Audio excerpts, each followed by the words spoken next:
स्वागत है आप सभी को ब्रेक के बाद। जी राजस्थान देख रहे हैं आप, तो देखिए बड़ी बातें निकलकर सामने आ रही है। राजस्थान के सियासी घटनाक्रम से जुड़ी हुई लगातार बयानबाजी सामने आ रही है, चाहे जमाकन की बात कर ली जाए। और महत्वपूर्ण सवाल इन सबके बीच में ये कि आखिरकार आलाकमान अब फैसला क्या लेगा, क्योंकि अब गेंद आलाकमान के पाले में है। क्योंकि माकन साफ तौर पर कह चुके हैं कि ऐसा पहली बार हुआ इतिहास में, और अब लिखित तौर पर रिपोर्ट जो सौंपी जाएगी वो आलाकमान को सौंपी जाएगी। अब चुनौती है आलाकमान के सामने। चुनौती ये कि विधानसभा चुनाव है साल 2023 में, तो आलाकमान को ऐसा चेहरा उतारना है राजस्थान में, या सीएम गहलोती मुख्यमंत्री बने रहेंगे, ये महत्वपूर्ण बात है। और चुनौती ये भी कि सभी विधायकों को एक साथ एकजुट रखना है आलाकमान को, ये भी चुनौती है। अब आलाकमान का फैसला लेगा लिखित रिपोर्ट सामने आने के बाद, ये महत्वपूर्ण सवाल बना हुआ है। लेकिन बड़ी बातें जो माकन की ओर से कही गई, जो पर्यवेक्षक बनकर सामने आए थे राजस्थान में, माकन खड़गे, माकन ने मीडिया से मुखातिब होते हुए कहा कि दुर्भाग्यपूर्ण रहा, हमने विधायकों से सीएलपी बुलाई थी विधायकों के लिए, लेकिन विधायक सामूहिक तौर पर मिलना चाहते थे। और तीन बात उन्होंने जिक्र किया, तीन बातों का, जो कि विधायकों ने शर्त के तौर पर सामने रखी थी। पहली बात ये कि सामूहिक तौर पर मिलना चाहते हैं, दूसरी बात ये कि हम 102 विधायक हैं, उनमें किसी को भी मुख्यमंत्री बना दीजिए, हमें वो मंजूर है। और तीसरी महत्वपूर्ण बात यह है कि 19 अक्टूबर के बाद ही आगे की प्रक्रिया चलाई जाए। इस तीनों बातों का जिक्र भी माकन की ओर से किया गया। अब सवाल वही कि आगे आलाकमान का फैसला क्या होगा।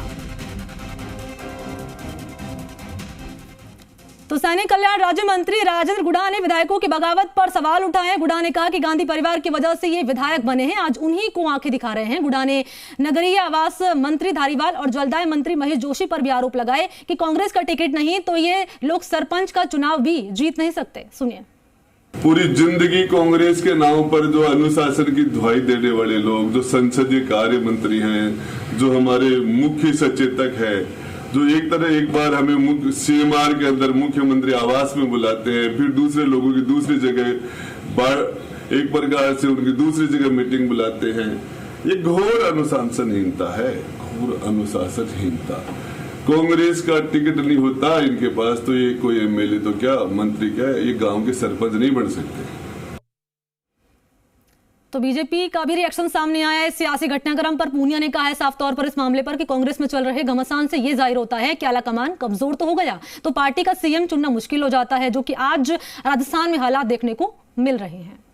हमारे साथ हैं भाजपा प्रदेश अध्यक्ष सतीश पूनिया जी। एक सवाल और राजनीतिक है, क्योंकि कांग्रेस में आप देख ही रहे हो सीएम को लेकर जिस तरीके का घमासान मचा हुआ है, क्या कहेंगे? मुझे लगता है कि इसका कारण कोई है तो कांग्रेस पार्टी खुद है। 1885 की पार्टी और जो देश पर राज करती थी 55 वर्षों तक, यदि आज वो नीति से व्यवहार से नकार दी गई है तो इसका कारण सिर्फ है कि कांग्रेस का खुद का आलाकमान उसका कारण है। देश में बहुत सारी उथल पुथल है, देश में बहुत सारी तरीके के बदलाव आए, लेकिन इसी से स्पष्ट हो जाता है कि कांग्रेस का आलाकमान अभी केरल की पद यात्रा में, भारत जोड़ो यात्रा में व्यस्त है। चुनाव गुजरात और मध्य प्रदेश, हिमाचल में है।